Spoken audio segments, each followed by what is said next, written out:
Greetings, students. Mr. Little here, and today we're going to talk about economic change in early modern Europe. This is chapter 23, part 3. So by the end of this history bite, you'll be able to answer the following questions. How did the European expansion in the Americas lead to changes into the economy within Europe itself? And how did the economic changes and continuities within Europe lead to social changes and vice versa? So let's go ahead and get started. Let's talk a little bit about that social change. So we've already talked a bit about population growth via American crops like maize and potatoes, as well as a decline of disease for the most part. We also talked about the increase in urbanization. So Paris had 250,000 people by 1500. Now, for perspective, that's still only a quarter of Beijing at the same time, but nonetheless, an increase in the number of cities and people living in cities. We also begin to see the rise of the nuclear family. Now, that's what we call, that's what we're most familiar with today here in the United States. That's a mother, a father, and their children.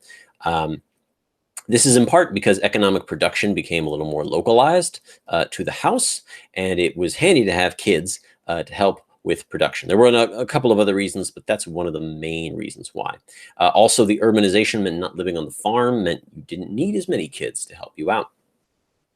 You also begin to see the decline of feudalism in Western Europe. Now, in chapter 19, I talked a little bit about how feudalism was on the decline, but here we begin to see it really decline to the point where by the 1600s, feudalism was de facto gone. Like the income of the state came from manufactured goods, handcrafted manufactured goods, taxes from trade, but agricultural taxes were a very small part of the income of the state. And so while the nobles still held their lands and titles, feudalism was de facto done in France. And in England, the same thing was true, except this time it was the lords calling the shots, where they were kicking the peasants off their land in something called the Enclosure movement, which we'll talk more about when we get to the Industrial Revolution. Although it's interesting to note that in Russia, you have the reverse, where feudalism is actually strengthened. So that's kind of an interesting parallel there when you think about it.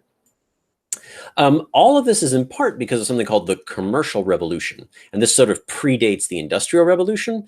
And it's this big expansion of economic activity from roughly 1000 to 1700. Now, it was not a continuous expansion, right? We have the crisis of the 17th century. We have the Black Death. All of these things slowed down economic activity, that is trading and production. But nonetheless, globally, between 1500 and 1700, we just have a massive uptick in the amount of goods being traded and produced. And there's a lot of reasons for that. And it differs region by region, but it's in part because of new technology, rising states, as well as increasing populations simply demanding more stuff. And we'll talk more about it in some other regions when we get there. In Europe, this led most interestingly to the creation of a merchant class, which was different from older merchant classes in that they actually had a bit of money and they started to have some political clout that their predecessors had not had. So much so that we call these the bourgeoisie, which is a French word. It's also a word associated with communism. We'll talk about it when we get there. The bourgeoisie and their merchants imported many goods from the colonies, and this is how they made a lot of their money. But they relied on new technology. This wouldn't have been possible without all that new technology, as well as the rise of banking institutions, which we saw back in chapter 19 as well. This is interesting enough when this all starts to become a bit more international. For example, the first stock exchange opened in 1602 in Amsterdam, at the same time when the Dutch East India Company was founded. It's also worth noting that a lot of these merchants initially got some of their sponsorship from governments.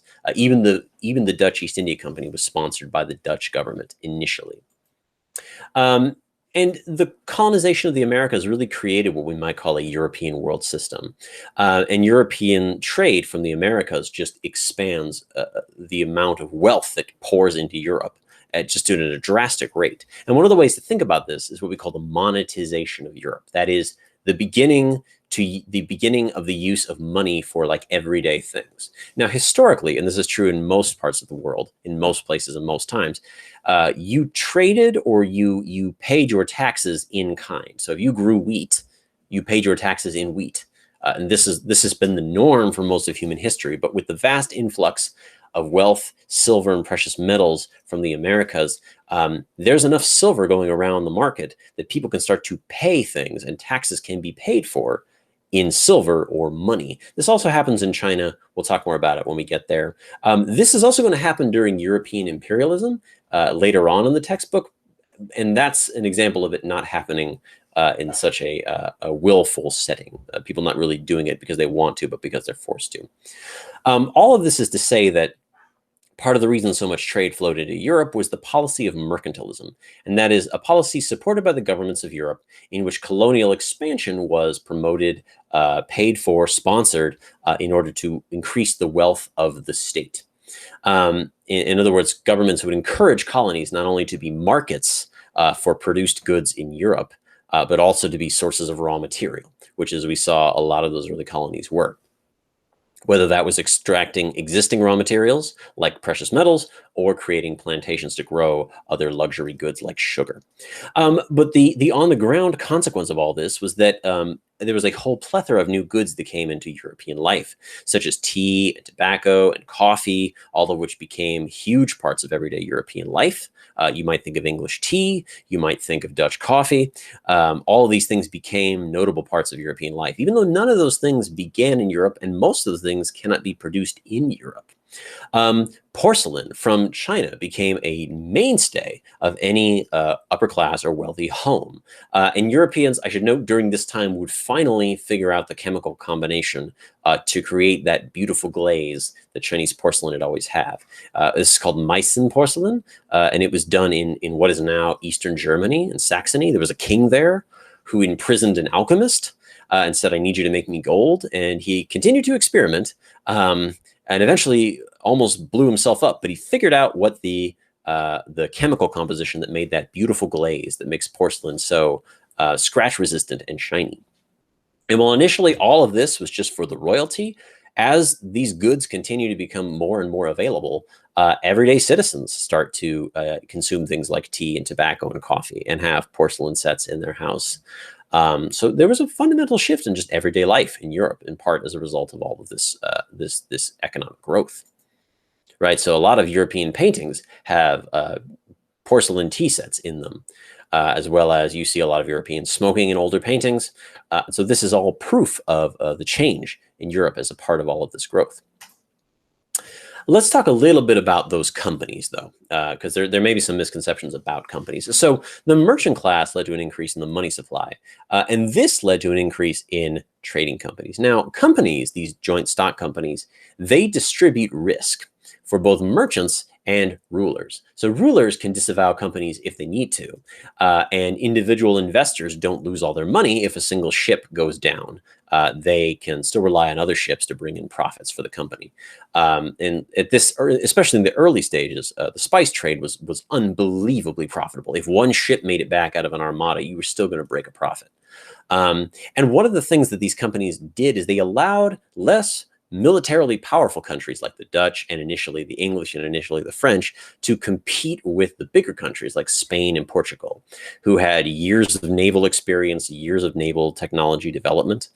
And so the Dutch East India Company allowed the Netherlands to sort of outwit the Spanish and the Portuguese. I talked a little bit about how they managed to sort of break the Portuguese monopoly in the Indian Ocean. And while it was supported by the Netherlands government, it was not controlled by it. The English East India Company was the same way, although the English East India Company started to go bankrupt not too long after its creation and had to be bailed out by the government multiple times. I guess some things don't change. Although we talk a lot about joint stock companies, it's also important not to forget about what we call royal companies, which essentially did the same thing. They sold stock and they were funded by investors, but they were given a royal monopoly over a particular resource to trade with the home country. So probably the best example of this is the English Royal Africa Company, which was founded in 1665 and was given pure monopolistic rights over trade of slaves between English colonies and Africa. And so this was actually an extension of the mercantile policy, right? They didn't want competition because they wanted to have a direct line from source of African slaves to, say, the English sugar colony in Jamaica, right? Or any other goods coming from Africa or going to Africa. Only the Royal Africa Company could do this. And this was sort of an extension of mercantilist policy because the government got a very big share of whatever profits this company might have funded. And so companies, while they are fundamentally new in the fact that some of them are publicly traded, in other ways, they're actually not that new because they're an extension of mercantile policy. They're an extension of mercantilist policies of European states at this time. We also begin to see the rise of what we would call capitalism. And capitalism is a word that gets thrown around a lot, but in general, it's a system of economic organization where economic decisions are not interfered with by the state. Recall in Song Dynasty China from way back in chapter 14, the market economy that existed in China, right? Where while the government still held monopolies on certain items, for the most part, people could buy and sell as they wished, and production went up and people made money. And that's in general what capitalism is supposed to be. Now, of course, any observer will tell you that, pure unfettered capitalism has almost never existed. But nonetheless, we begin to see it occur as this merchant class grows powerful and rich and starts to demand removals of restrictions on their privileges. This kind of goes hand in hand with the Enlightenment. A lot of Enlightenment thinkers also made money off of these companies. And so they promoted free market ideas like capitalism as a way to improve their own wealth. But they also did believe it would lead to the betterment of mankind. So give and take. One of the things that stood in the way, though, and the reason why capitalism did not come earlier than it did, was what we called the guild systems. And we talked about the guilds back in chapter 19 too. But by 1500, guilds, these organizations which restricted output and membership, still dominated most of the towns. Right. And so what these new merchants did, the bourgeoisie did, was they took their labor outside of town. They went outside of the cities. They went to the countryside where they could pay people lower wages to make stuff that they could then take back to the town and sell, or they could take overseas and sell. And this gradually undermined the guilds, right? This was called the putting out system because they would go out of town, they'd go to a cottage, they would hire like 3 women to do work for them. They would bring them the goods, and then the women would give them the produced labor, and they would pay them a smaller wage. And this undermined the guilds, and eventually it would destroy the guilds, although guilds would not like officially be wiped away until the Napoleonic era. So that would come a little bit later.